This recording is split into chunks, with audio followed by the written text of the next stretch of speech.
Assalamualaikum warahmatullahi wabarakatuh.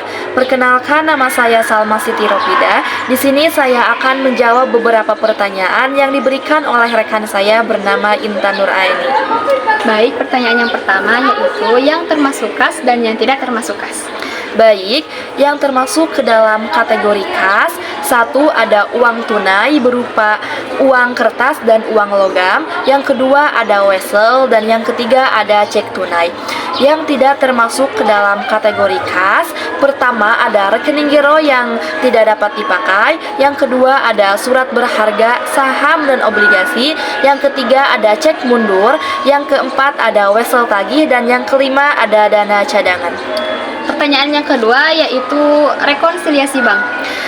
Rekonsiliasi bank merupakan proses membandingkan antara catatan kas di perusahaan dan laporan di bank.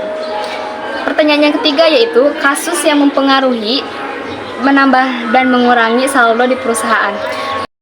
Kasus yang mempengaruhi bertambahnya saldo di perusahaan, pertama ada penerimaan yang sudah dicatat oleh bank tetapi belum dicatat oleh perusahaan, contohnya ada transfer bank, jasa giro, dan hasil inkaso bank. Yang kedua ada kesalahan pencatatan pengeluaran terlalu tinggi, dan yang ketiga ada kesalahan pencatatan penerimaan terlalu rendah. Kasus yang mempengaruhi berkurangnya saldo di perusahaan, pertama ada pengeluaran yang sudah dicatat oleh bank tetapi belum dicatat oleh perusahaan. Contohnya ada biaya administrasi bank dan biaya inkaso. Yang kedua ada kesalahan pencatatan pengeluaran terlalu rendah, dan yang ketiga ada kesalahan pencatatan penerimaan terlalu tinggi, dan yang terakhir ada cek kosong. Baik, pertanyaan yang keempat yaitu kasus yang mempengaruhi bertambah dan berkurangnya saldo kas di rekening koran. Baik, kasus yang mempengaruhi bertambahnya saldo di rekening koran, pertama ada setoran yang sudah dicatat oleh perusahaan tetapi belum dicatat oleh bank, contohnya ada setoran dalam proses. Dan yang kedua ada kesalahan pencatatan pengeluaran terlalu tinggi, dan yang ketiga ada kesalahan pencatatan penerimaan terlalu rendah. Dan yang kedua ada kasus yang mempengaruhi berkurangnya saldo di rekening koran, pertama ada pengeluaran yang sudah dicatat oleh perusahaan tetapi belum dicatat oleh bank, contohnya ada cek dalam peredaran. Yang kedua ada kesalahan pencatatan pengeluaran terlalu rendah, dan yang ketiga ada kesalahan pencatatan penerimaan terlalu tinggi.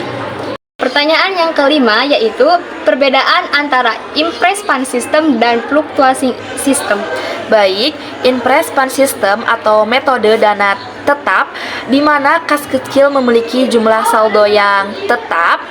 Setiap pengeluaran tidak dicatat dalam jurnal, hanya mengumpulkan bukti pengeluaran dan dicatat dan membuat catatan pribadi serta melakukan penyesuaian saldo dana kas kecil pada akhir periode.